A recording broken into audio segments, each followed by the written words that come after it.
This podcast was produced by OAR FM Dunedin with support from New Zealand On Air.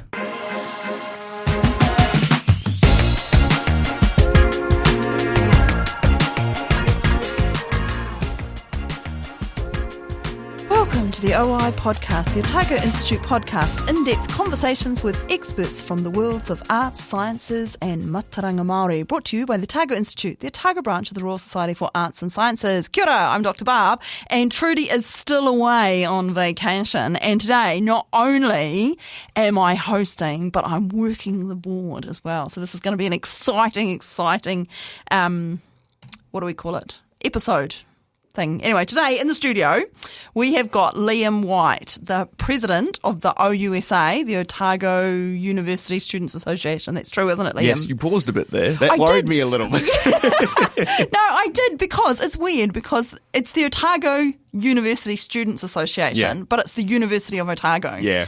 And I always call it the Otago University, but whenever I'm doing official correspondence, I always get told off because it's not. It's the University of Otago. But then when I was typing out OUSA, and OUSA's been OUSA for, how long's OUSA been? 135 years this year. I was going to say, it's almost as long as the university itself has been there. Not quite, because I think the university 150 something. It's 150 something. Yeah, I think it's 6 months younger than the Otago Institute for Arts and Sciences. Oh, really? Unbelievably, that is true. Yes. So you've got two presidents in the room today. Myself as the president of the Otago Institute for Arts and Sciences, and yourself as the OUSA president. Oh, you paused again. Oh my gosh. So are you just one term? Yes. You get elected every year, right? So you're elected for a 1-year term. Yeah. And you are at present, you're actually a politics student, isn't that? I am not. Right? I've finished my your politics student, yes. I've submitted my master's dissertation in March in international studies, which is partly international politics, and I'm just waiting for that to be marked, and then I'm graduated. And then you're graduated. So you've already done your BA. Yes. So you did your BA in politics with Classics and Economics. Classics and Economics, which is classic, isn't it? Yeah. Weird combo. Very few of us are doing all three, but no, it was good. Oh, really? Yeah. Oh, I thought it was quite a common combination. I mean, I guess economics and politics seems to me that's that it's quite. It goes together. Yeah. But I guess philosophy is the other one, isn't it? People tend to do with those I started with that, and then I realised I didn't like economics, so I dropped philosophy because I was doing PPE, which is its own thing. You didn't like economics, so you dropped philosophy. Yeah. That sounds slightly odd reasoning. That's what my dad said. But no, it was a weird one. I found that I had to do less economics paper if I dropped from a PPE major to an econ minor. And PPE, of course, is politics, philosophy, economics. And economics, yeah. No, awesome. Because we had, a couple of episodes ago, we had Charles Pigden on, who actually obviously did the PPE course. And I got that whole philosophy, politics, economics. You got the lecture.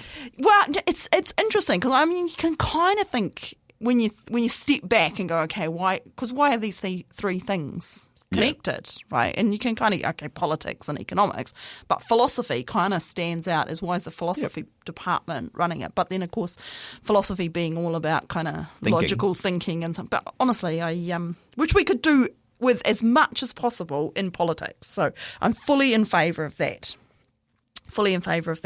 Anyway, we're here because obviously this year, 2025, is the local elections year. Woo! So that's the youth excitement for local body politics. That's the youth excitement for local body politics. It's true. But what we at the OI would like to do is just, because I'm quite a big believer in democracy. I like the concept. I like the whole idea that it's a terrible, terrible idea, but it's the best thing that we've actually managed to come up with as a society so far. So that's what we're doing. We're doing democracy. Cool. For democracy to work properly, it requires voters to be informed. Yep. And it means and to use their votes, right? So what we are trying to do is those two things. So just inform people as much as possible. Show. I know, this is great. It's crazy. So we're really into our, normally we do interviews with people from the arts and sciences, mātauranga Māori, and talk about stuff. But as we go into sort of election, and elections seem to have started early this year. There's this whole kind of Teams thing that's come out, and we're not even technically we're not in the election Well, kind of candidates mandated. haven't been officially announced yet. No, well, the nominations haven't even opened Yeah. yet. Nominations open on the 4th of July Get and in close early, on team. the 1st of August. Yeah, so, 4th of July is a long time away. And so the last two elections, the general election and the last local elections, the OI have run like a series of, in the run-up to the election, whichever one it was. So we focused on the ORC, the Otago Regional Council, and we did a candidate spotlight last election because I really feel that in some ways the ORC, which is the regional council responsible for all the environment, pollution, public transport, lots of things that are really important to students. And feel free to jump in here and comment there. You kind of covered it. I mean, well, I sort of thought we sort of thought that they're it's under. Talked about. Yeah. It's undersold. Nobody really gets to know those candidates, and even what it is that the Otago Regional Council do. So, and we feel that it's a very important thing, and it's not just Dunedin. It's the whole of Otago region, but it's a big area, and it's really important, and it's kind of that layer between central government and city, DCC parking. Coming from Auckland, which is a unitary authority, which means that your local and regional council are the same. So your city council, and there are a couple of those in the country, but not that many. Them and Chatham Islands, I think, are the only two. Which have got everything in common. Yeah, I mean, they're basically the same. Chatham The two big metropolises of New Zealand. But I think the reason, at least for students, why we don't feel such a connection to the Otago Regional Council, I think, is that regional piece, is that students come in, we're usually only here for 3, unless you stay for 5 years like me. And then, but I mean, you came here by bus today to the studio. Yeah. Oh, yeah, true. Right, so the buses are run by the regional council. So anything that to do with public transport, the air that we breathe, all of that sort of stuff. And I can kind of see people taking the air that you breathe for granted and going, okay, I don't really know who controls that. Which I'm not saying is a good thing, but I can see that kind of attitude. But buses, because buses, they're late, they're not on time. There's always things about. There's always things. But people always ask the DCC about the buses. Yeah, and it's this weird situation where the DCC runs the bus stops. Oh my God, that is so random. Yep. But yeah, it's that thing where and it's central government mandated that the regional councils run the public transport. Yep. So of course our Otago Regional Council also runs the Queenstown. Yep. And they've just had big consultation about public transport. They're doing the hearings now and this week and last week. 600 submitters. Yeah, so apparently. lots of submissions. Really big engagement. And one of the big things they do is public transport, apart from all the environment stuff. It kind of, to my mind, it sort of sits a little bit uneasy, but it also kind of makes sense because, if you're trying to get people to switch to public transport, it is really an environmental thing. But yeah, I'm not sure it really makes that much sense. But also it kind of does. And I think, so they've had that big consultation. And as you say, 600 submitters is not a small number of people who've actually bothered to, For local body engagement, that's huge. And also it's not 600 people, right? It's 600 submissions. Organisations. So some of those can be organisations that are representing, hundreds of people. Well, we submitted on behalf of our 20,000 students. And, so that's suddenly, I'm going to do the math really quickly here, 20,599 submitters. If all the rest are individuals, at least. And I know that the West Harbour Community Board and most of the other communities boards probably will have submitted as well. We definitely submitted, and that's on behalf of all of West Harbour community. Cool. So, so there are lots of organisations there. So I think that there is a lot of submissions there. Can I ask you if you had anything to do with that submission, if you've got some bullet points of what things that the OUSA touched on there? Oh, that's our political rep, Jet, and he's much smarter than me. We submitted about safety. We also submitted for a safety on buses. Safety on buses. Because for the most part, buses are pretty accessible to students. But I think for a lot of people, particularly female students, which is the majority of students, because I think 70% of the cohort is female. Is that right? Yeah, it's really I did not realise that. Wow. It's a fun statistic until you realise why, and the reason is that historically women have needed degrees in order to get ahead, whereas men haven't. Oh, right. So it's kind of a sad. Yeah, and it's not reflected in the staff at all. No. So At least not in my experience. yeah. And then so I'm laughing here, but it's a rueful laugh, folks. it's a kind of a laugh. But what were we talking about? Bus. Yeah. So we submitted on safety in buses. That at least my girlfriend, she used to live out in Port Chalmers, and she would come to my flat and then, get ready to go home at about 7 o'clock. And I would say, why don't you take the bus home? And she was like, well, I'm not going to get on a bus after 7:30. That's when it gets unsafe. And that's just really? the perception. Which Port Chalmers, reasonably safe bus route. It's interesting because I would just blindly have walked onto the bus and not thought anything about it. But then I'm a different person. Yeah. Well, I think, it's all about your background and and who's to say who's right as well. Yeah. Well, it's just down to individual experience. But if there's a perception that they're not safe, then that is a problem and in itself, because that's a barrier to people 100%. taking public transport, and that's that has to be addressed. And I think the regional council is responding to that because they've got this great ad campaign. And on the buses, they've now got the hotline you can call and a way to reach out if you feel uncomfortable on a bus or if you feel like something might go wrong. And they have Wi-Fi, don't they? Do they? Or am I imagining it? Oh, no, I might be imagining it. If there is, then I need to connect. No, it might be in my brain that I'm imagining that. No. I might have just wanted that and it's not happening. I kind of think that it's good not to have it. I think it's one of those little things where you can just shut off, you can just watch everything go by, and you can just turn off a little bit. And that's sort of meditative. No. The bus should be a relaxing experience. Engage. Speak to the people around you. No? No, that's not me at all. Oh. I do like... I'm being a bit too bleeding heart. I like talking to people, but I always feel like, you're on the bus, then if you've run out of data, you can always have Wi-Fi. And I think...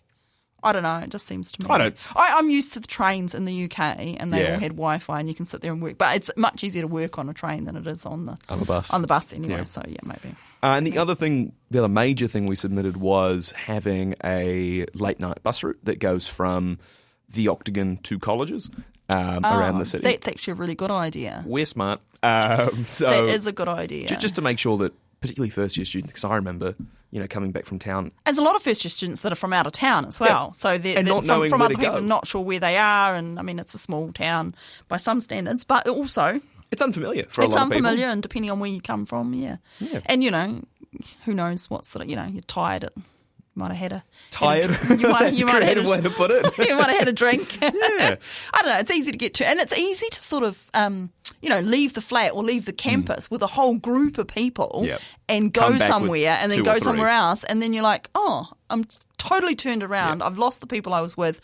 Where am I actually heading? So there's all sorts of scenarios like that, isn't there? Yeah. So that's the ORC, and of course they do all the environmental stuff too. So they are, as we said before, the air pollution they're responsible for, and thankfully Dunedin doesn't have a huge air pollution problem, not like other. There's a couple of really tricky areas in the Otago region where they have these inversion layers. So it's all about how the weather and the topography of the land interacts with things. So Alex, for instance, because it's got that inversion layer, if you have any coal fires, the smoke sort of ends up sitting there because of the cold air and it's all about inversion layers anyway. It's the same thing happens in Milan, so it's not. Oh wow! Okay. It's quite a common phenomenon in various places, but so it means that some place, and Christchurch is really? Wow! But it's not such a thing. God, this is a good show. Yes, you learn so much. Anyway, so that's so air pollution, but there is a big monitor right next to the university there that's constantly monitoring air pollution. So they do just down from my flat. Yeah, so the Otago Regional Council are responsible not just for dealing with the problem, but also for monitoring all around to make sure that there isn't a problem. And Ravensdown, the big fertiliser factory, which has just recently stopped manufacturing, but they previously, when they were manufacturing, they had historically lots of problems with air pollution, and they had quite a strong monitoring system imposed on them, and that's the ORC that does that as well. So all those environmental consenting issues, they all come from the ORC as well. So what you're going to do there. And of course, fresh water, the water and land plan. Flood management, all that stuff. So that's what the ORC rates go towards. Yep. Now, students, unless you own your own place, you're not paying directly ORC rates. But of course, I say directly very informedly there because I know there's a lot of people who say, oh, they're not ratepayers. Why are they getting to vote? And of course, you are ratepayers because you're living here and you pay rent. Well, how does my landlord pay their rates? Yes. So you pay rent to your landlord and your landlord pays the rates. They take it out of your rent, basically. Yeah. I remember I had this argument with a OIC councillor last year when I was giving a submission. Oh my God, that is so sad. Yeah. How is someone a counsellor and not understanding how rates are paid? We won't mention names. Won't mention names, but that is really sad. So, and I do want to make a bit of a point of that because we've got this show and we're talking to you about the local elections, and I don't want people coming out and saying, oh, "Why are you talking to the OUSA? It's all students. Why talk to the students? Why talk to the students?" And of course, as you say, there's like 20,000 students there. We're almost 20% of the population of the city. That's a big portion, and I think. And a really kind of, I don't want to say uniform portion because, of course, students come in all shapes and sizes and from all different places and all different backgrounds. But students do also have some commonality. Yeah, we face really similar issues across the board. So there are some really similar, as you say, issues. So I don't know, do you want to highlight some of those? I mean, the number one is probably housing. Right, is the issue that we come up against, and that's not really it. And this housing, and that's more sort of standard of housing as opposed to students being homeless.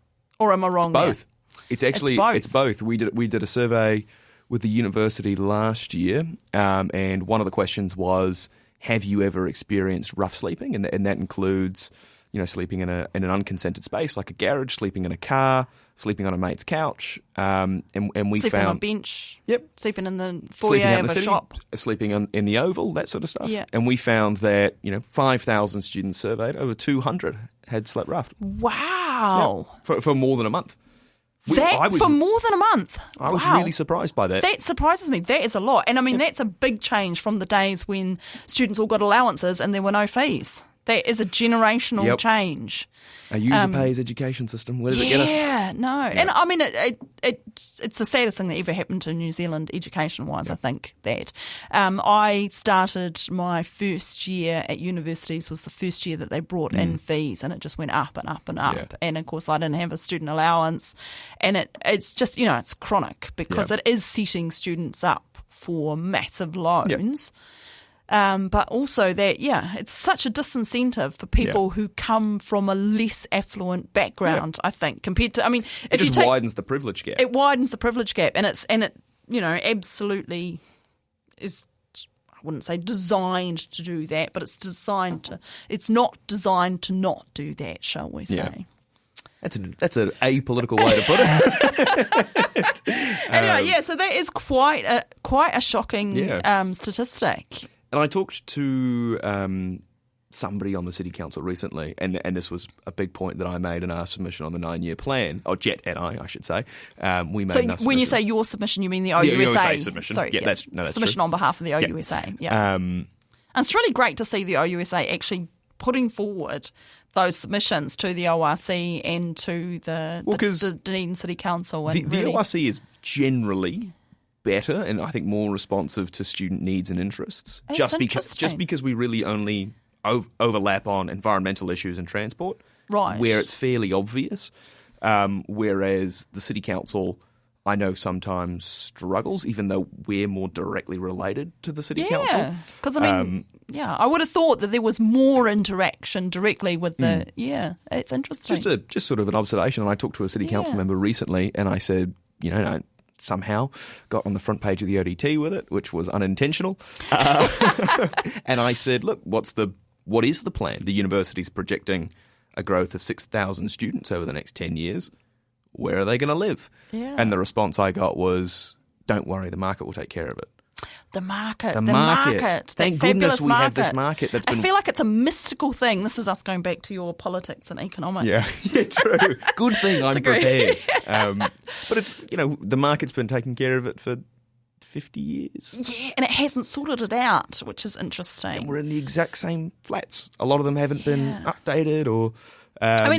so conditions, and, I wasn't by any way, shape or form in one of the worst flats when I was here. I wasn't in halls, but again, there's that privilege gap, right? If you've got the money, the family backing money that you can afford to just go into halls, then it's easy. But it's not always, unfortunately, it's not always an economic issue either, because you get a lot of students who are very happy to pay, $350 a week for a flat on Castle Street. Yeah, well, and the flats generally there are poor because students come in and it's this cultural expectation. That's a bit of a cultural and a vicious circle. Like the landlords don't want to do anything to the housing because, but it goes the other way as well. Like the students or people living in flats generally, if the flat is in poor condition, it's going to be treated poorly. I always say it is definitely a vicious circle, and where that circle starts is really totally up for contention, really, whether it starts with broken windows or. I always say if students are treated like animals, they'll act like animals. Absolutely, and they're not just students either. No. I mean, that's humanity as a whole. Well, but it's also now that area, particularly North Dunedin, isn't just students anymore. Now you've got more working families moving in. That's an interesting fact as well, because I've heard quite a lot of people say that, some of these things where it's like a student, in quotation marks, party that's got out of hand, it might not actually be Otago University. Well, or it might not actually be students, but it might not actually even be Otago University students. Even if it is students. Lincoln University. Who would have thought? No, we're not going to say any name calling, but it's it is a strange thing, isn't it? Because it's very easy to say students, and it annoys me because I was a student. I was a student for quite some time, and I didn't do any of those things. Yeah, I mean, I was a student for 5 years. My most outlandish party was at 8 o'clock on St. Patrick's Day. Went out, came home at 12, something like, you know what I mean? And a lot of students I just worked all the way through university. Honestly, I was just ridiculous. Oh, well, that was... you see, you didn't have fees or anything, so that makes it easy. No, I had fees. I was there the first year they started fees. So true, sorry. They just got bigger and bigger every year, and I was just like, oh my goodness, how am I going to pay for this? And I was paying for rent as well. It was not a pretty scene. No. Anyway, and I was completely freaked out about the idea of, because of course when we were doing it, we were paying 8.5% interest on our fees as we were learning, plus whatever the interest rate was, the inflation rate on top of that was. So I think I was paying 10% interest on it. On my loan, which was my fees. Listener, you can't hear it. I'm cringing. I'm cringing at the thought. Honestly, it was just, and I was working minimum wage jobs, waitressing, absolute minimum wage. Yeah, no, it was a bit crazy, really. Yeah. But yeah, look, it's got me this spot on Otago Access Radio. It built resilience. Hey, pulled yourself up by your bootstraps. Anyway, yeah, I've got it. There's a great graduation ceremony talk by Tim Minchin, which he actually says about, if you feel like, good on you if you dragged yourself up by your bootstraps, but remember that it wasn't your boots, you didn't make those bootstraps. Anyway, it's a great, look that up. If I am writing it in my notes right now. Anyway, Tim Minchin, he's my hero. You've got to, it just keeps you grounded every now and again, and it's a great talk there. And listeners out there as well, it's called something like, it's like the 9 things on a graduation, and it comes from that whole Oxbridge 9 lessons of Christmas or something. I don't know. I can't remember that, but it's very funny. It's classic Tim Minchin, and it's a great kind of listen. Life. Yeah, it's a great listen. It's a great listen. Great. Hey, okay, so where are we up to? Local elections. We got to DCC, and you and the OUSA have submitted this year. What sort of things did you submit to the DCC on behalf of the students? We submitted a great number of. I was at 10-point list. Ooh, 10-point list. The big thing was the lack of planning in the plan, which sounds like an oxymoron. That we're planning for all this growth, and there isn't a plan, and nobody seems very willing to develop it, and everybody just seems to point fingers at each other between the university and the city council, who's responsible for it. Yeah, and I in a way, I can kind of feel like just playing devil's advocate here. I mean, the university can say they want to grow to 6,000 extra students, but who knows if they're actually going to make it or not. They could drop by 6,000 students. I mean, it's just a projection, and it's a university-based projection rather than a DCC projection. Yep.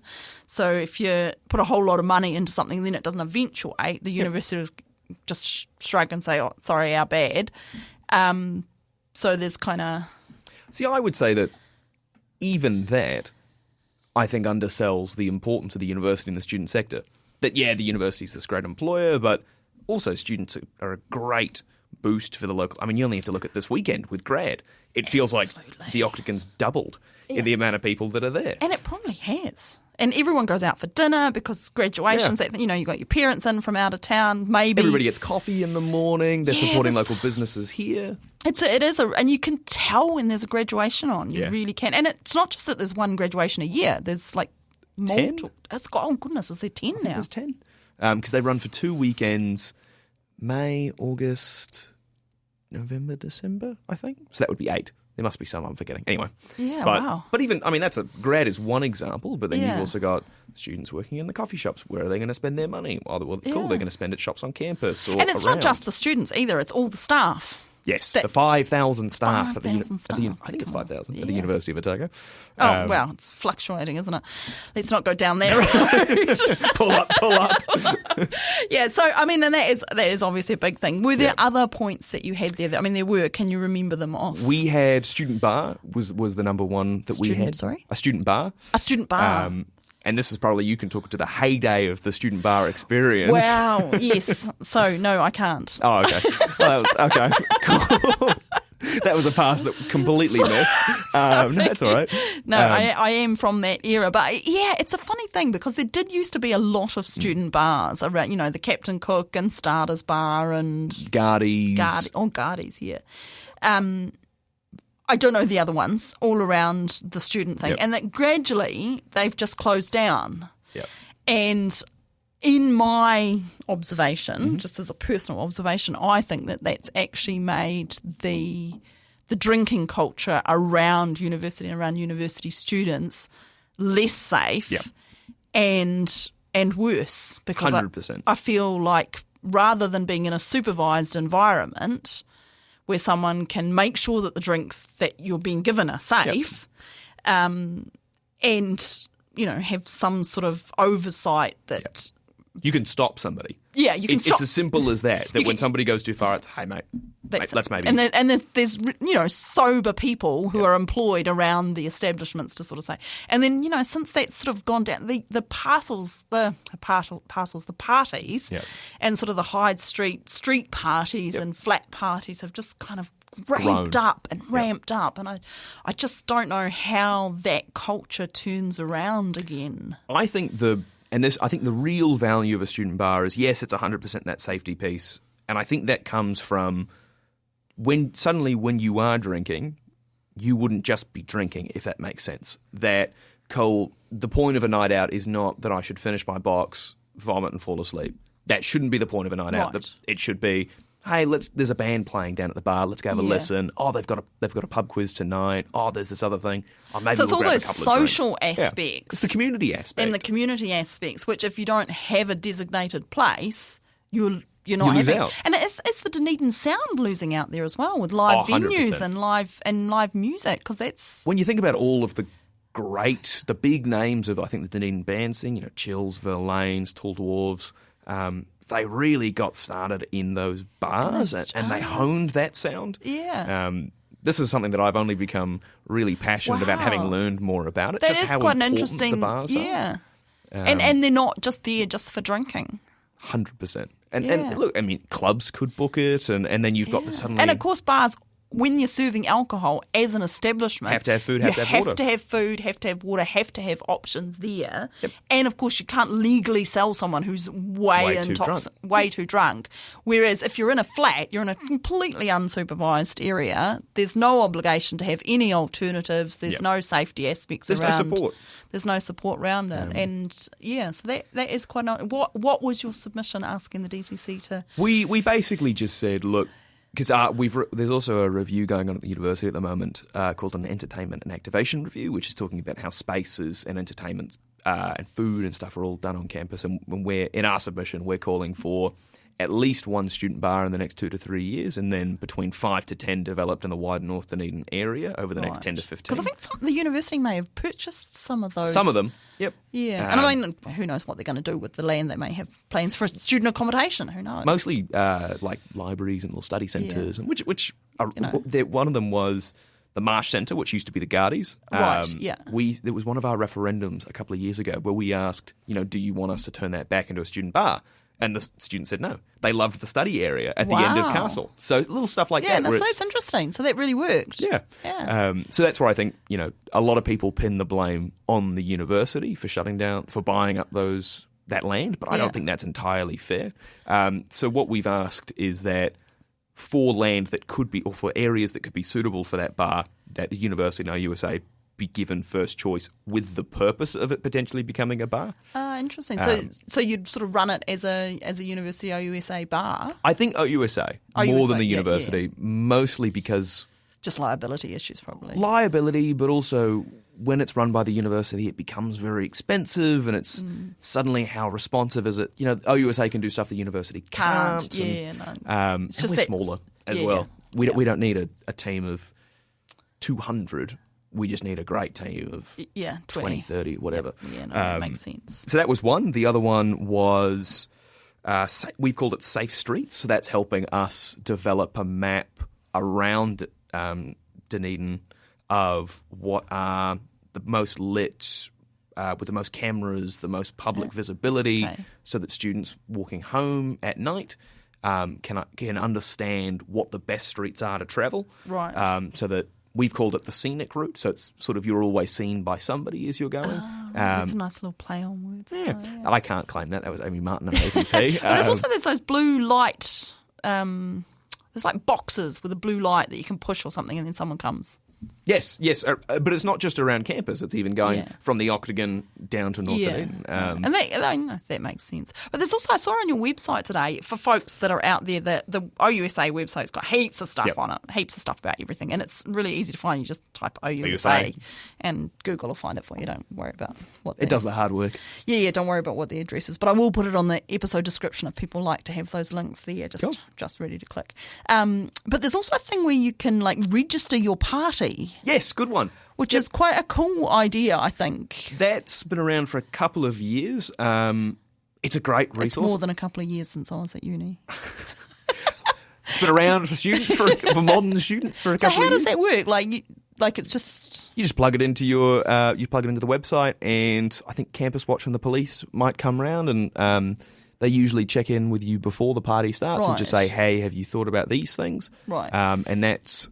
and that can be great, I am imagining, if you have a party and then suddenly what you thought was 50 people is 250 people, and then that's a whole different story, and you're just like, what do I do now? There's just... And Campus Watch are really good about that. They're happy to come in and give support where they can, and it just lets them know that something's happening, so they know they can adjust... I believe they can adjust their routes that they patrol around the campus area. Oh, yeah, that makes sense. And is there still some sort of a night bus thing that picks up people and takes them home? Campus Watch does do that if you give them a ring.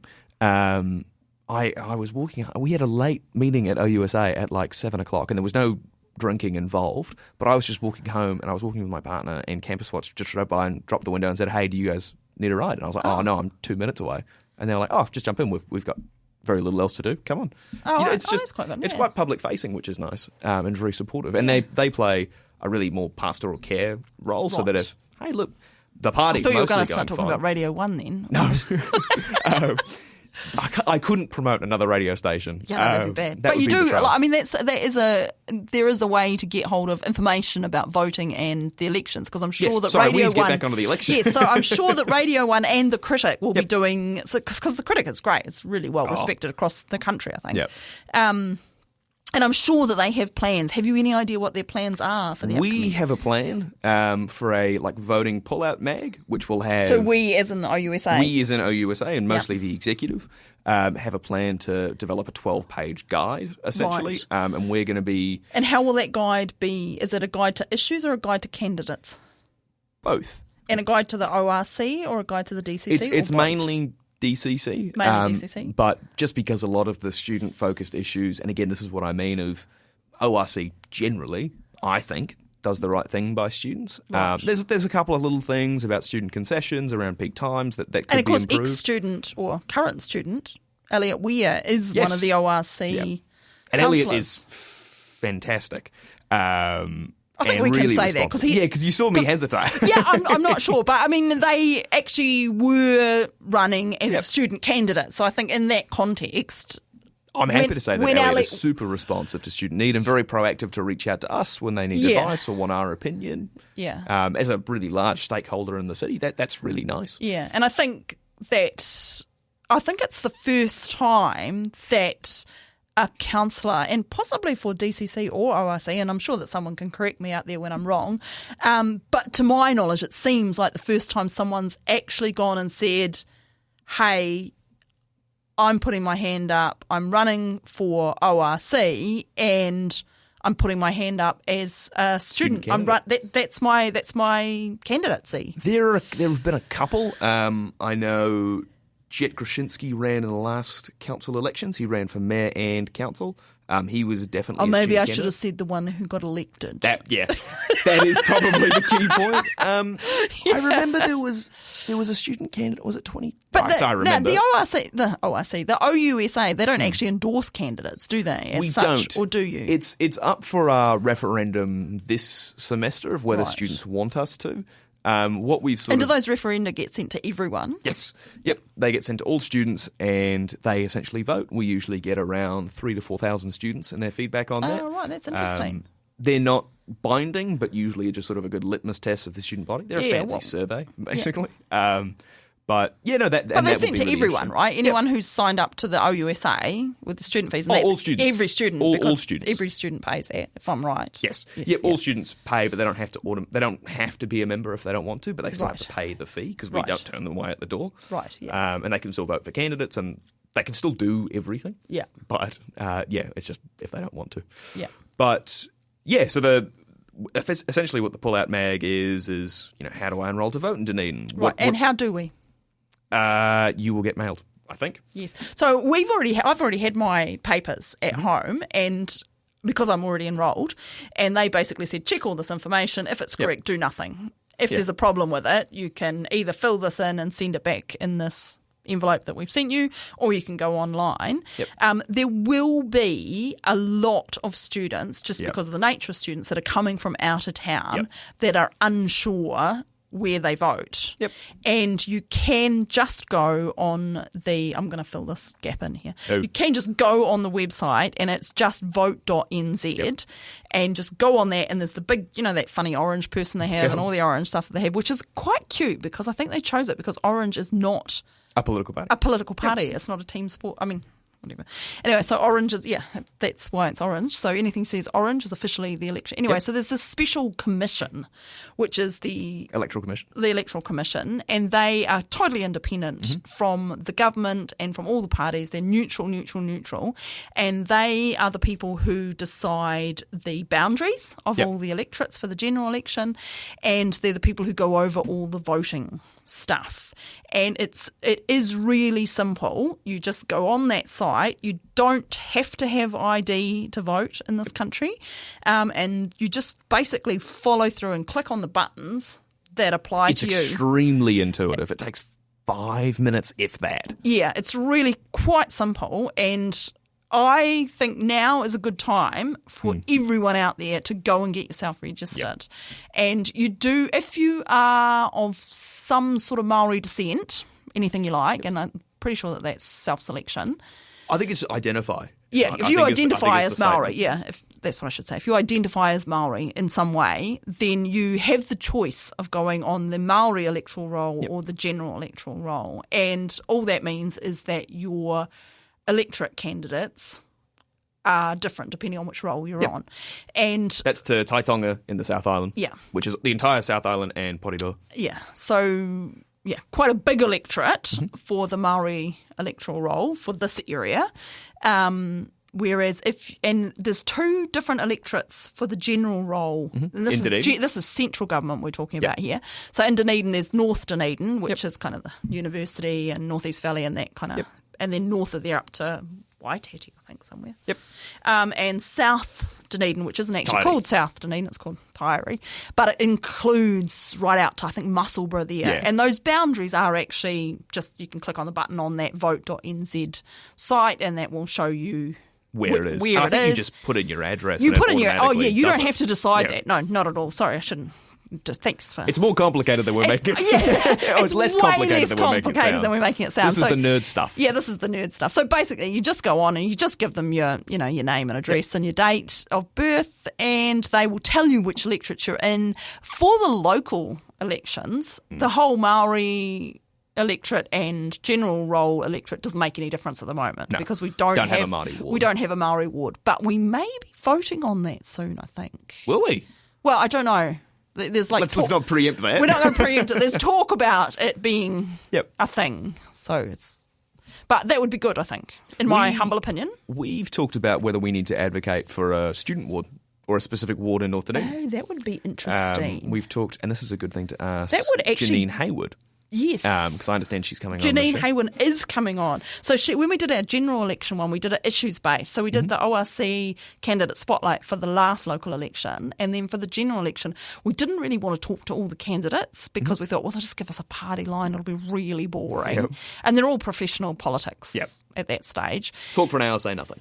Yeah, so we thought, well, what we'll do is we'll go for background. So we did like really general issues that we thought were going to be important for the central government. And we had Janine from the politics department come in, and she did 2 really amazing Politics 101 and Politics 102 for the general central government elections. And this year she's agreed to come back and do the same great. thing, but for the local bodies. Because, of course, the way you vote, like the system of Yep. actually picking who you want Is different. And that's really important to understand how that system works so that who you're voting for, You get the most use out of it. you get the most value. use and value out of what you're voting for, but also just to kind of like tidy up some of those loose ends that people might be wondering about. So, so that's interesting.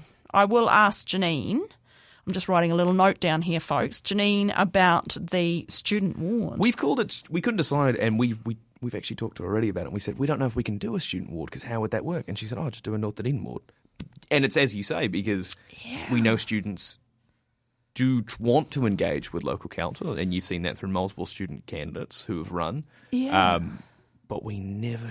Yeah, and I do wonder that if it's just a ward, because I mean, in theory, the students, if they had a candidate that they all agreed on with STV, they could all just vote, give their number one vote to that student. And so maybe it's that you just need the perfect candidate. What we probably, and this is kind of if council was representative of the city of Dunedin, you would actually see 2 to 3 candidates. Yeah. Student councillors. Given the numbers, yeah. You never really get more than one that run.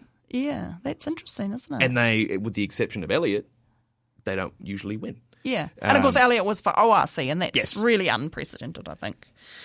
But yeah, Elliot's been doing a fantastic job there. I think he's really great. They are really great. Sorry. I had other questions I was going to ask you. Can you remember any of the other questions that I was going to ask you? It was about some other stuff that we're planning to do. So yeah. we've got our local body campaign, which is just sort of what we do to promote enrolment, which is we're going to be visiting colleges, doing lectures. We're going to have forums in August or September, one of the two, for both candidate mayoral. Mayoral and council and ORC council. All right. That's interesting. Yeah, so the OI are doing a similar thing. So we have arranged with the Otago Access Radio here. This is the first time that I'm saying this live on This air. is the drop, team. This is the drop. This is the breaking news, whatever it is. So we have arranged enough studio time so the nominations come in on the 4th of July, they start. Nominations close on the 1st of August. Mm-hmm. And then the voting by mail starts on the 9th of September. So there's like 5 weeks between when you know who all the nominations are and when voting papers are out there in the mail.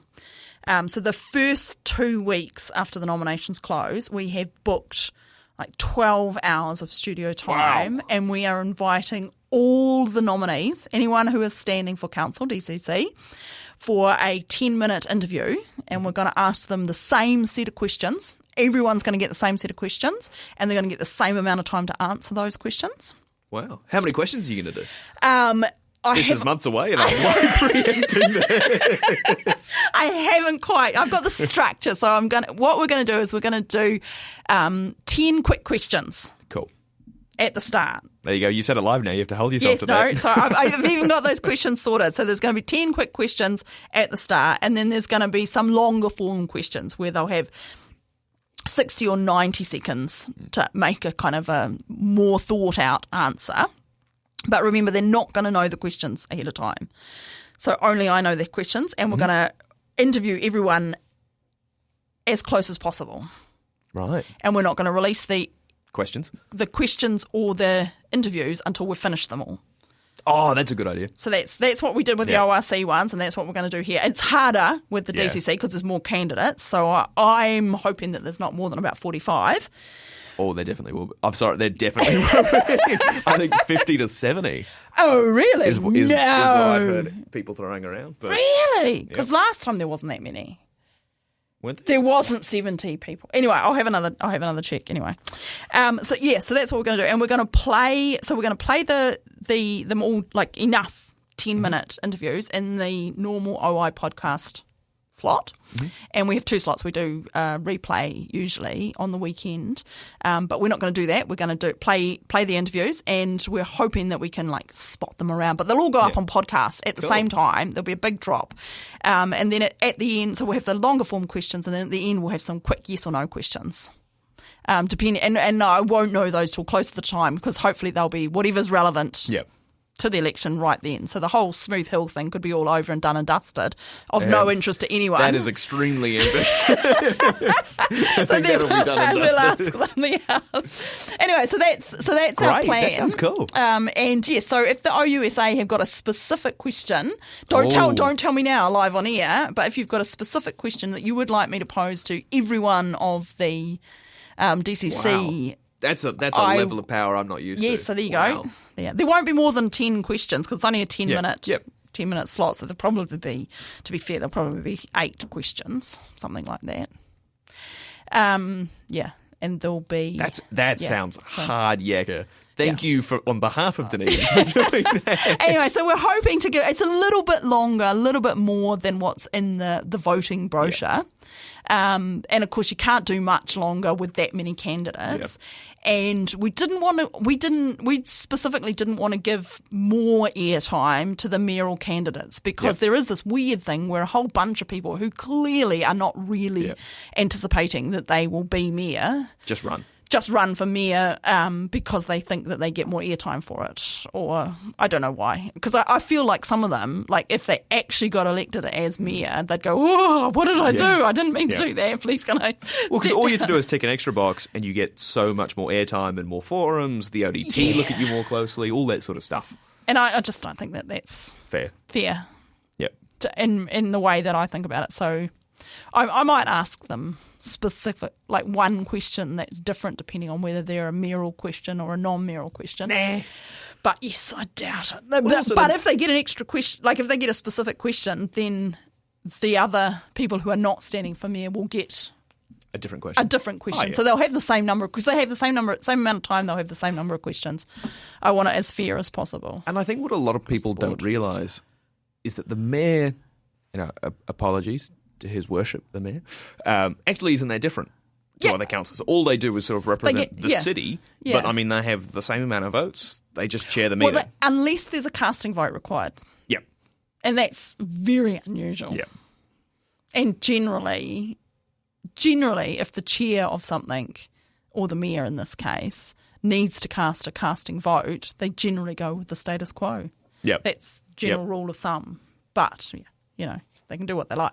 They're the mayor. But they do. They get one vote, and it's only if there's a tie that they get to do anything different. And I guess they control they do control the meetings, and they do pick positions. So they set out those subcommittees, and they set out who's going to be the chair and who's going to be the deputy chair of those subcommittees. Yep. And I think that's actually quite useful to think about because that is a power. Because a lot of the actual work of council is done in subcommittee, and then that comes back. So I think, when you're talking about those things, you have. Hey, we've got 10 minutes less, not even. Last thoughts, Liam. Last thoughts. So, I mean, we're talking about registering. That's our big thing at the moment is please go in and register online. If you're not going online, I mean, students are all online, aren't they? Surely, yeah. We're a digital generation. Yeah, go online. So, yeah. And, I mean, there'll be a lot of people who, this will be their first election, local body or anything, first years coming out. If you've just turned, 18, 19. You might even be 20. You might even because you would have missed the last local body. Yeah, if you missed the last, So anyway, so this could be, now if you're in a different place, if you're born in a different place and you're here, but you're here for 3 years, you live here, you're absolutely entitled to vote in local body elections, for sure. And you can just change your address online and it will sort it out for you. Yeah, I think you get mailed something to say, is this your address? And you just say, yes, I received that letter. Something to that effect. So, and that mail will go to your currently registered address, right? So it might end up at your parents' house. Or if you are a student, it might be the flat you had last year. That's true. And so just get in and just change that. I mean, just put in your new new address. address. And you don't have to track down that letter. You can just go straight to that vote.nz website and type in your information. And I would just if you haven't received a letter for whatever reason, because I've had mine, if you haven't received a letter, I would just encourage everyone to just go in and check that their details are right. And then, you can just tick it off. If you're procrastinating about assignment, report, whatever's due in next week, if you're just like, it's Friday afternoon, I feel like I should be in the library doing something, but I really can't be bothered. Go online, go to vote.nz and check your registration details. Encourage your mate to do it. Get in a little group. Tick up your 10 people that you've encouraged to register. Absolutely, research says that people who register are more likely to vote. And another great thing you can do that actually sounds really nerdy, but it doesn't have to be, is make a group chat with a couple of mates, and this is particularly relevant to students, and just say, hey, what do you guys think about the local candidate? What do you think about local closer to the time? And just sort of talk to people about it, because there's a good chance that they'll have seen something that you won't, that you might have seen something that they won't, and you can just have that discussion. And look for the real information, right? So then you can say, just use your education. I'm going to call out Dunedin News here. It's not a reliable source of information. Okay, so just fact check stuff, okay? Don't take what random people on whatever Facebook site are just saying as gospel. And I would go as far as to say, double check your news sources, okay?